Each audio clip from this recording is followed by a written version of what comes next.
So this drill or stretch is the hip capsule stretch. So what we're looking at doing is we're looking at resetting the femur into the acetabulum, which is your hip capsule. And we're just looking to find some space and get a little bit of rotation in there.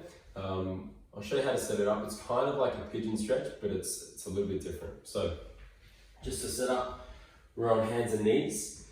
If we're stretching our left leg first, we're going to keep the left leg in this position. It might come to the midline a little bit, just depending on how that you find it for comfort. The back leg is going to sweep behind the left leg. So we're just going to wedge that knee in behind the calf of the other leg.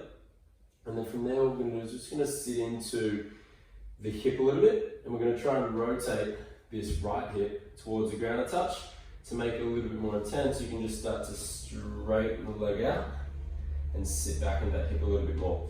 If you're finding this is fine for you, you can drop the opposite shoulder towards the floor and rotate out a little bit. You'll find this sort of deep stretch in the outside side of the glute, around the piriformis, sort of glute med region, and then also potentially in the hip capsule. If this causes you any pain, just pull out of the stretch or go to a lesser variation where you can just feel it. But you're looking to try and find that sort of outer glute stretch in the hip capsule.